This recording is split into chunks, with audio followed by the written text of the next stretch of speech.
Welcome. My name is Ona Brown, and I am a results coach, motivational speaker, speaker trainer, author, and I am here in studio with the great Amado Marcon, and we are excited to have you here, to have you share about some awesome principles that can help to take a person's life to the next level. We're going to discuss this body of work that you've created called From Pain to Power. How are you doing, Mr. Marcon? Hi, Ona, and everybody. I'm great. Thanks to be here. Great to be in Atlanta. From pain to power. That's right. From pain to power. So you're originally from? Oh, I'm from Trinidad, out of Barbados. Out of Barbados, Yeah, okay. I've been working in Barbados over the last 3 years.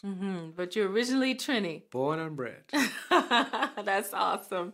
So when you created this body of work, From Pain to Power, what was it that inspired you to do this? Oh, well, I have, I realize that I have been in a lot of pain for a very long time. And people have been looking at me and they say, oh, you look great. You look good. At your age, you're looking excellent. Excellent. Very good, very good. But they're not really aware of the amount of pain that I've been either physically or mentally going through my life. And this has been going on quite a while. So I thought, let me share some of these ideas with everybody. That's beautiful. Very giving of you. I think of the great Harriet Tubman, who said that she freed hundreds of slaves, but she could have freed hundreds more if they had only known that they were slaves. So I think it's beautiful when a visionary like yourself gets to a place of freedom and peace and joy and power. And then in the spirit of Harriet Tubman, you reach back to help and get others. You could have just got there yourself and said, okay, that's enough. But you said, no, I want to get some other people out of their pain and into their power. And that says a lot about you. Okay, thank you very much. I always remember also Winston Churchill saying, when you're going through hell, never stop. That's true. Yeah. If you're going through hell, don't stop.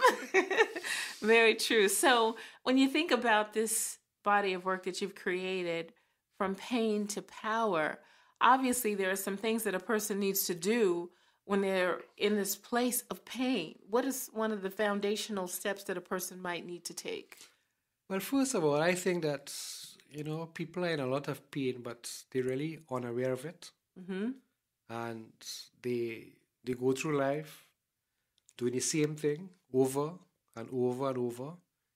They go to the same restaurants, they go to the same groceries, the same vegetable shop. They're afraid of having new experiences.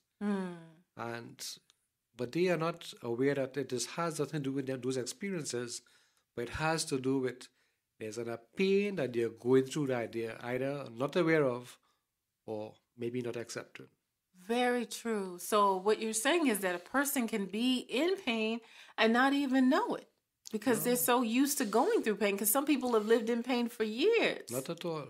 They just don't. They're not aware of it. They sometimes they're so numb with pain that it's like as though it doesn't exist, but it does exist for them, and they know it's there, but they just don't accept it. Right. At the same time. One of my coaching clients that I was speaking with, a husband and wife couple, and they're working on developing their message. One of the things that she shared was that her husband, after he lost his mother, he was in a place of pain for about 2.5 to 3 years. And she said he was oblivious. He did not even know that he was in that pain. And she shared with him and said, you were in pain. You were in depression. You were in sadness for the last 3 years. And he said, really? Why would you say that? And she said he very seldom went anywhere. He said he had very few words. He went to work, came home, just watched television. He did absolutely nothing. He was in a funk. He was in a heavy, dark space. Yes, and I'll give you an experience that I had maybe about 2 years ago. My wife turned to me and she said, you have been depressed for the last 7 years. I said, depressed? Me? She said, yes, you've been a grouch. You've been a different person. You're not the person that I knew 7 years ago. You're just another human being. And then it hit me that something happened to me 7 years ago. And I was still suffering with that pain and not being aware of it and not accepting it.